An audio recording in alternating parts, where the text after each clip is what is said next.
예수께서 그들에게 항상 기도하고 낙심하지 말아야 할 것을 비유로 말씀하여 이르시되 어떤 도시에 하나님을 두려워하지 않고 사람을 무시하는 한 재판장이 있는데 그 도시에 한 과부가 있어 자주 그에게 가서 내 원수에 대한 나의 원한을 풀어주소서 하되 그가 얼마 동안 듣지 아니하다가 후에 속으로 생각하되 내가 하나님을 두려워하지 않고 사람을 무시하나 이 과부가 나를 번거롭게 하니 내가 그 원한을 풀어주리라. 그렇지 않으면 늘 와서 나를 괴롭게 하리라 하였노라. 주께서 또 이르시되 불의한 재판장이 말한 것을 들으라. 하물며 하나님께서 그 밤낮 부르짖는 택하신 자들의 원한을 풀어주지 아니하시겠느냐. 그들에게 오래 참으시겠느냐. 내가 너희에게 이르노니 속히 그 원한을 풀어주리라. 그러나 인자가 올 때 세상에서 믿음을 보겠느냐 하시니라. 아멘. 오늘 기도 제목을 가지고 나오신 여러분, 하나님 앞에 감사함으로 기도하시고 하나님 앞에 응답받는 주님의 귀한 시간 되시기를 축복합니다. 신약 성경에는요, 마태복음, 마가복음, 누가복음, 요한복음 4개의 성경이 있습니다. 이 4개의 복음서의 가장 중요한 것은 예수님이 이 땅에 십자가 지시러 오셨고 예수님이 저와 여러분들의 죄를 대신하러 오셨고 이 일을 위하여 하나님께서 예수 그리스도를 이 땅에 보내셨고 이 일을 위하여 예수께서 하늘에서 이 땅에 내려오셨습니다. 이것이 복음서의 제일 중요한 거예요. 오병이어 때문에 배고픈 사람들이, 굶주린 사람들이 먹을 것을 먹었다, 병고침을 받았다, 풍랑이 잔잔가되었다, 모든 것들은 전부 다 바로 예수 그리스도께서 어떻게 오셨는지에 포커스가 다 맞춰져 있어요. 하나님께서는 지금도 일하십니다. 무슨 일을 하세요? 십자가 사역을 통해서 저와 여러분들을 하나님의 백성 만들기 위해서 하나님은 뭐라고 말씀하셨냐면 일하신다, 이렇게 말씀하셨어요. 하나님은 일하시지 마셔야 되실 분이에요. 왜요? 천지를 지으시기를 완벽하게 지으셨기 때문에 하나님은 안식에 들어가셔야 마땅하셨지만 죄인된 저와 여러분들을 구원하시기 위해서 마치 소파에 앉으셨던 그 하나님께서 벌떡 일어나셔서 저와 여러분들을 구원하시기 시작하셨습니다. 오늘 누가복음 18장 31절부터 33절까지 말씀도 같이 한번 읽어보겠습니다. 누가복음의 핵심이 딱 담겨져 있는 말씀이에요. 31절부터 33절까지 말씀 시작. 예수께서 12제자를 데리시고 이르시되 보라, 우리가 예루살렘으로 올라가노니 선지자들을 통하여 기록된 모든 것이 인자에게 응하리라. 인자가 이방인들에게 넘겨져 희롱을 당하고 능욕을 당하고 침뱉음을 당하겠으며 그들은 채찍질하고 그를 죽일 것이나 그는 3일 만에 살아나리라 하시되. 예수님께서 바로 이 일을 위하여 오셨고 이제 곧 제자들을 떠나셔야 하셨기 때문에 오늘 그것을 염두에 두시고 제자들을 위해서 특별히 당부하시면서 굉장히 중요한 말씀을 오늘 우리가 읽었던 본문 1절부터 8절까지 말씀하시는 거예요. 예수님께서는 지금 떠날 준비를 하시고 계신 거예요. 그러면서 1절부터 8절까지는 저와 여러분들에게 낙심하지 말고 항상 기도해라, 이렇게 우리에게 당부하세요. 9절부터 또 예수님께서 뭐라고 말씀하셨냐면 높이지 말고 항상 스스로 낮추어 겸손하게 되어라, 이렇게 말씀하세요. 또 후반부에는 항상 너희가 어린아이와 같은 마음으로 예수님 오실 때까지 너희가 준비하고 있어라, 이렇게 말씀하시는데 오늘은 특별히 1절부터 8절까지의 이 말씀을 가지고 저와 여러분들에게 주시는 기도의 교훈을 가슴에 담고 돌아가는 그런 시간을 갖겠습니다. 1절 다 같이 한번 다시 읽어보겠습니다. 예수께서 그들에게 항상 기도하고 낙심하지 말아야 할 것을 비유로 말씀하셨어요. 항상 기도해라. 언제까지요? 예수님이 다시 오신다는 얘기는 예수님이 재림하신다는 얘기예요. 자, 그렇다면은 예수님이 성탄제로 오신 걸 우리 초림이라 그래요. 그죠? 예루살렘 땅에 오신 것은 초림, 처음 오셨다는 얘기예요. 예수님이 다시 오신다 그랬으니까 재림이에요. 이 초림과 재림 사이에 있는 성도를 교회라, 하나님의 나라라, 이렇게 말씀하셨습니다. 자, 그렇다면 이 1절 말씀에 해당하는 제자는 누구냐면 예수님의 12제자이기도 하지만 사실상 저와 여러분들에게도 이 말씀을 그대로 액면 그대로 주시는 거예요. 요한복음 16장 24절 말씀에 이런 말씀이 있는데 제가 읽어드릴게요. 지금까지는 너희가 내 이름으로 아무것도 구하지 아니하였으나 구하라. 그리하면 받으리니 너희 기쁨이 충만하리라. 예수님이 이 땅에 오셔서 제자들을 모아놓고 굉장히 특별한 말씀을 하세요. 이제 곧 십자가에 달리실 것을 예고하시고 그 제자들에게 뭐라고 말씀하셨냐면 이제는 너희가 내 이름으로 하나님 앞에 구해라. 그럼 하나님께서 다 이루어 주실 것이고 이것 때문에 너희 안에 기쁨이 충만할 것이다. 이렇게 말씀하세요. 여러분, 기도를 우리는 뭐라고 표현하냐면 기도란 하나님과 대화다. 이런 얘기 들어보셨죠? 기도가 하나님과 대화인데 이 기도가 막혔어요. 뭐 때문에 막혔어요? 죄 때문에 막혔어요. 죄가 들어옴으로 말미암아 하나님과 인간 사이에 단절이 생겼어요. 인간은 하나님 앞에 나올 수 없고 하나님은 그 죄인이 하나님 앞에 나온 것을 거절하셨습니다.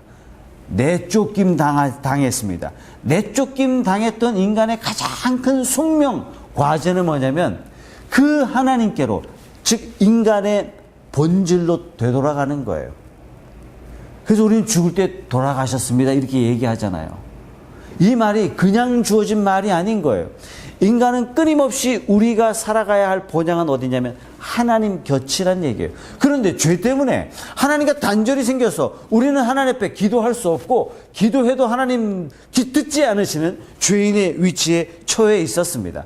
그런데 이런 우리들을 불쌍히 여기셔서 하나님께서 예수를 보내주시고 예수께서 대신 피 흘려주심으로 예수의 피 때문에 저와 여러분들의 기도를, 저와 여러분들을 자녀 삼아 주실 뿐만 아니라 저와 여러분들의 기도를 들어주시는 줄 믿습니다. 이걸 무엇이 가르쳐 주냐면 예수께서 돌아가시는 그 순간에 성소의 휘장이 쭉 찢어졌어요. 그 성소라는 것은 뭐냐면 지극히 거룩한 곳 지성소. 그 지성소는 하나님의 임재의 상징이에요. 이 지성소에 대제사장이 1년에 딱 한 번 들어갈 수 있는데 들어가면 하나님께서 구름 가운데 음성을 발하시면서 말씀해 주세요.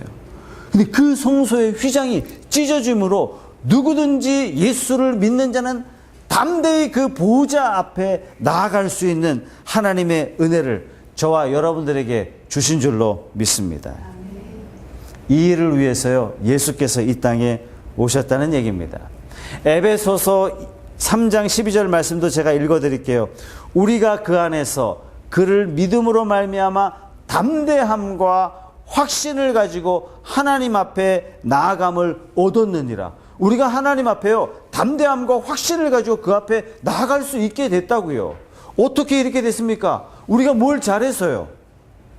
우리가 무슨 자격으로 하나님 앞에 담대히 나아갈 수 있습니까? 예수의 피로 말미암아. 예수의 피로 말미암아. 우리가 성소에 들어갈 수 있는 담대한 힘을 얻었다는 것입니다. 그래서 예수님께서 이렇게 말씀하세요.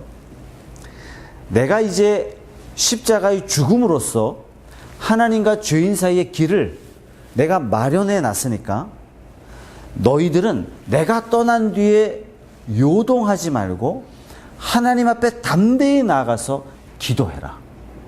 하나님께서 너희의 기도를 다 들어주신다. 이것은 너희들이 기도를 찌른하게 했기 때문에 대단한 믿음으로 하나님 앞에 나왔기 때문에 그것이 아니라 예수의 피 때문에 하나님께서 그 기도를 들어주신다는 사실이에요. 이 사실이 저와 여러분의 가슴에 깊이 담겨져 있는 말씀 되시기를 바랍니다. 자, 오늘 말씀을 많은 성도들이 오해해요. 오늘 말씀을 조금 이상하게 설교를 우리가 많이 들어왔던 본문 중에 하나예요. 오늘 말씀에 불의한 재판장이 나와요. 불의한 재판장에게 찾아가서 열심히 간구하는 과부가 나옵니다. 과부가 얼마나 도와달라고 제발 강청하고 간곡히 부탁하고 그러니까 불의한 재판장이 그냥 귀찮아서 들어줘요. 이걸 보고 우리가 하나님 앞에 그냥 딱 붙잡고 그냥 쫙 그러면 하나님 다 들어주신다. 그러니까 우리 열심히 기도합시다. 이렇게 해석하는 경향이 가끔 있는데, 그러면은 성경의 오해가 사실상 많이 있습니다. 오늘 말씀에 보면 3절에도 5절에도 7절에도 8절에도 원한이라는 단어가 4번이나 무려 나옵니다. 비유로 말씀하셨기 때문에 장차 제자들이 원한을 갖게 된다는 얘기예요. 어떤 원한을 받아요? 예수님이 떠나신 다음에 예수님의 제자도 예수님처럼 당하게 될 거란 얘기예요. 예수님처럼 당한다는 말은 이거예요. 예수님처럼 희롱을 당하고, 예수님처럼 능욕을 당하고, 예수님처럼 채찍에 맞고, 예수님처럼 죽임을 당할 수도 있다라는 것입니다.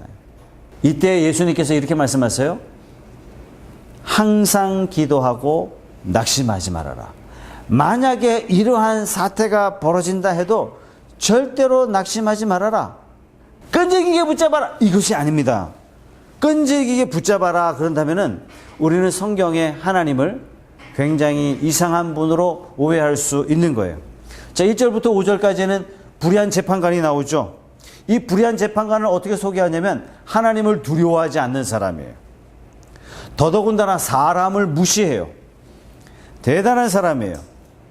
또 여기에 나오는 과부는 어떤 사람이냐면 애통함이 있는 빽이 없는 여자예요. 그러면서 7절 말씀에 하물며 그러면서 비유를 우리에게 이렇게 설명해 주세요. 하나님은 누구를요? 택하신 자를 어떻게 들어주세요? 속히 들어주세요.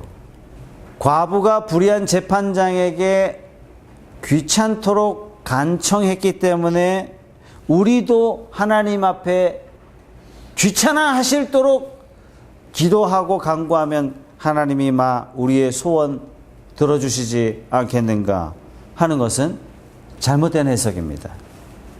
첫째, 하나님은 불의한 재판장이 아니세요.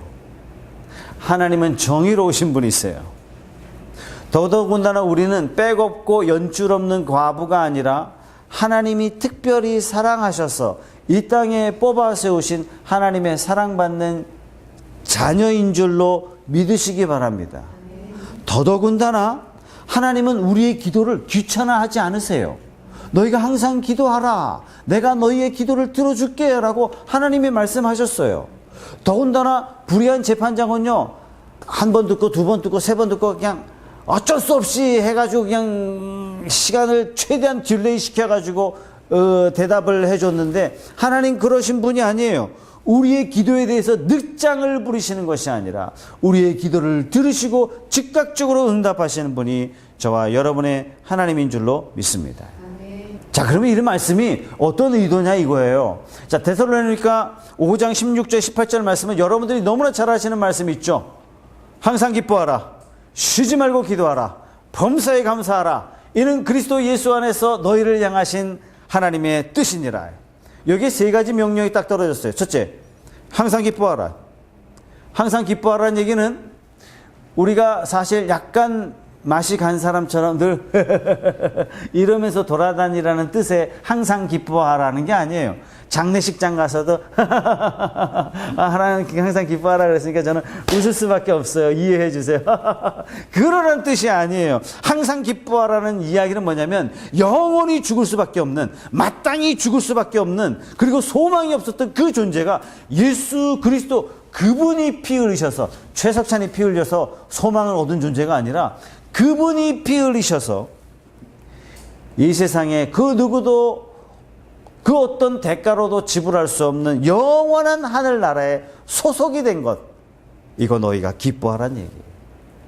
저와 여러분들은 영원히 구원받은 하나님의 귀한 백성인 줄로 믿습니다. 취소될 수 없는 하나님의 구원 속에 저와 여러분들이 있는 거예요. 이것은 생각만 해도 기뻐할 수밖에 없는 거예요. 세상에 그 어떠한 것으로도 바꿀 수 없는, 그래서 뭐라고 얘기해요? 천국은 마치 밭에 간 주인 보화와 같아서 내 전 재산을 다 갖다 팔고 얻는 것이 이 천국의 보물이다. 그만큼 귀한 거란 얘기예요. 두 번째, 쉬지 말고 기도하라 그랬어요. 이 이야기는 뭐냐면 아무것도 하지 말고 기도하라는 그런 메시지가 아니에요. 쉬지 말고 기도하라는 얘기는 하나님과 여러분과의 관계가 그러한 관계가 되었다는 얘기입니다. 어떤 분이 이야기하세요. 은영 씨, 언제든지 와. 내 도와줄게. 이 얘기는 내일도 오고 그날도 오고 오전에도 오고 저녁 때도 오고 오후에도 오고 그 얘기가 아니에요. 매일매일 오라 소리가 아니에요. 당신이 언제든지 와도 내 모든 스케줄을 잠시 미뤄두고서라도 당신의 요청을 내가 들어주겠습니다. 이제 당신과 나는 그러한 친밀한 관계가 되었습니다. 이것이 바로 쉬지 말고 기도해라. 네가 어느 때 기도해도 내가 즉각적으로 너의 기도에 응답할 수 있는, 너는 내 아들이야. 너는 내 딸이야. 너는 저 문지방, 저 왕궁 저 문지방 저 곁에 있는 서열 82위의 신하가 아니야. 너는 내 자녀야. 서열 2위의 신하도 아니고 너는 내 아들이고 너는 내 딸이야. 이 말씀을 하시는 거예요. 언제든지 기도해. 아들의 기도야, 아들의 기도. 우리가 어떤 존재냐면요, 하나님을 바라볼 수 없는 존재였어요. 하나님께 기도할 수 없는 존재였어요. 그런데 우리가 하나님을 바라볼 뿐만 아니라 하나님 앞에 기도할 수 있는 존재로 하나님이 바꿔주셨다는 얘기예요. 세 번째, 범사에 감사해. 범사에. 불평할 수밖에 없는 이 세상 속에서 하나님이 저와 여러분들을 어떻게 책임져 주시냐면, 공중에 나는 새를 봐라. 들의 백합화를 봐라. 너희는 이들보다 더 귀하지 않느냐. 자, 그렇다면 내가 오늘 나쁜 일을 만났어요. 내가 오늘 삶의 악재를 만났어요. 삶의 악재도 누구 손에 있냐면 이제는 하나님 손 안에 있는 거예요. 그렇다면 나는 악한 일을 만나도 하나님이 어떻게 처리하실지 나는 기대하면서 감사할 수 있는 존재가 되었다는 것입니다. 그러므로 이 말씀은요, 저와 여러분들에게 삶의 패러다임을 싹 다 바꿔주시는 거예요. 요한복음 4장에 또 누가복음 7장에 보면은 예수님 앞에 나왔던 두 사람이 소개되고 있습니다. 요한복음 4장에는요, 왕의 신하가 찾아와요. 예수님을 저 멀리서 찾아와가지고, 아이고 예수님 큰일 났습니다. 우리 아들이 곧 죽게 됐습니다. 그랬더니 예수님이 대뜸하시는 말씀이 이런 말씀을 하세요. 이놈아, 너희는 표적과 기사를 보지 못하면 도무지 믿지 않는구나. 얼마나 호되게 왕의 신하를 야단치신 다음에 그리고 고쳐주셨어요. 반면에 누가복음 7장에는 누가 소개되고 있냐면 백부장이 소개되고 있어요. 이 백부장은 이방 사람인데, 이 이방 사람이 자기가 데리고 있는 종이 아파서 예수님을 초청하러 사람을 보냈더니 예수님이 그것을 보고 첫 마디가 뭐냐면 이런 말씀을 하세요. 이스라엘 중에 이만한 믿음을 내가 본 적이 없다. 여러분, 예수님께서 어떻게 우리의 기도를 응답하셨습니까? 사람 봐가면서, 믿음의 수준 봐가면서. 이 두 가지는요 분명히 아니에요. 그러니까 내가 산을 옮길 만한 믿음이 있기 때문에 하나님이 내 기도를 들으시고 안 들으시고, 그거 아니더란 얘기예요. 예수님께 나온 사람이 누가 되었든지 간에 예수님 앞에 나온 자의 기도를 하나님께서 전부 응답하셨습니다. 저와 여러분들은 예수님 때문에 하나님 앞에 초청되어진 자, 예수님 때문에 하나님의 자녀로 입양되어진 자로서 하나님이 저와 여러분들의 기도를 들어주실 줄로 믿습니다. 여러분, 이 말씀을요, 지극정성을 다하면 하나님이 들어주신다 그러면 하나님은 불의한 재판장으로 우리가 만들어 놓는 거예요. 지극정성으로 따진다면 이슬람 사람 우리가 택도 안 됩니다. 이슬람 사람은 하루에 5번 엉덩이를 하늘에 치켜들고 기도를 해요. 얼마나 기도를 많이 하는지 몰라요. 얼마나 지극정성으로 기도하는지 모릅니다. 오늘 이 말씀은 내가 정말 단디 기도해야 되겠다, 이러한 것보다도 오늘 이 말씀을 묵상하면 묵상할수록 하나님이 우리의 기도를 들어주시려고 얼마나 마음문을 열고 큰 두 팔을 펴신 상태로 우리를 영접하고 계신지 우리가 그걸 느낄 수가 있어요. 여러분, 삶에 기도의 제목들이 생겨요. 이 기도의 제목들은요, 너 하나님 앞에 나와라 하시는 하나님의 음성이에요. 어떠한 기도 제목이든지 네가 내 앞에 다 쏟아내라. 내가 다 들어줄게. 낙심하지 마, 낙심하지 마. 어려운 일이라고 걱정도 하지 마, 걱정하지 마. 그것 때문에 내 앞에 나오면 돼. 내가 너와 함께하고 응답하고 삶을 책임지고 하나님 나라의 거룩한 백성으로서 내가 네 손 꽉 붙잡고 함께 동행하마 하시는 것이 하나님의 말씀인 줄로 믿습니다. 사실 우리는 살면서요, 어려움이 직면합니다. 여러분들이 직면한 어려움은 도대체 무엇입니까? 환경이 힘들고 어렵다고, 인생이 너무 답답하다고 낙심하지 마세요. 주님 오실 때까지 절대 낙심하지 마라. 주님께서는 그렇게 말씀하세요. 해결의 기미가 전혀 안 보인다고 낙심하지 마세요.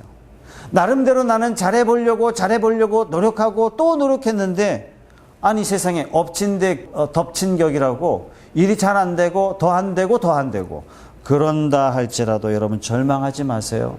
하나님은 어떤 분이시냐면요, 악을 선으로 바꿔버리세요. 세상을 뒤집어 엎어 놓으시는 분이 하나님이세요. 전혀 가망 없는 저와 여러분들을 부르셔서 하나님의 자녀 되게 하신 분이 하나님이신 줄로 믿습니다. 이제 우리가 할 수 있는 건 딱 하나예요. 나를 구원하신 그 하나님이 나를 이렇게 신분을 바꿔주셨다면 그 하나님이 내 기도를 어떻게 응답하실까? 그 큰 기대를 가지고 어떤 마음으로 나가냐면, 절망스러운 이 기도 제목 가지고 어떻게 해요? 감사하며 기대해라. 감사하며 나와라. 하나님이 들어 응답해 주실 줄로 믿습니다. 오늘 이 저녁에 여러분 기도하실 때 오히려 감사하며 기도하세요. 답답한 상황을 만났더라도 답답해하지 말고 우리 인생을 역전으로 이끌어 가실 그 하나님을 기대하면서 기도하시기 바랍니다. 믿음이란 보이지 않는 것들의 증거라 그랬어요. 하나도 안 보이지만 마치 있는 것처럼 기대하고 한 걸음 한 걸음 떼는 게, 그게 진짜 믿음이란 얘기예요. 이 믿음 가지고 하나님 앞에 기도하고, 주여 내 삶을 통해서 하나님 나라를 이루어주시고 우리 교회를 통해서 하나님의 기적들을, 믿음의 기적들을 우리가 삶의 흔적으로 가지고 살아가는 삶이 되게 해 주시옵소서. 하나님 앞에 기도하는 저와 여러분 되시기를 바랍니다. 이 시간 한번 통성으로 기도하겠습니다. 우리 기도하실 때, 하나님 이제 내가 기뻐하며 감사하며 감격하며 기대하면서 믿음으로 하나님 앞에 기도하겠습니다. 내 삶에 주신 여러 가지 기도 제목들 때문에 내가 하나님 앞에 더 가까이 나아가며 주님과 늘 동행하며, 기도로 동행하며 찬양으로 동행하며 말씀으로 동행하며 하나님과 동행하는, 하나님의 손 붙잡고 나아가는 그러한 삶이 되겠습니다. 이제는 내 삶의 문제들이 애통하는 눈물의 흔적이 아니라 하나님 앞에 나아갈 수 있는 믿음의 과주로 내게 주신 것을 인하여 감사하고 주님 앞에 나아가겠습니다. 우리 다 같이 한번 통성으로 기도하겠습니다.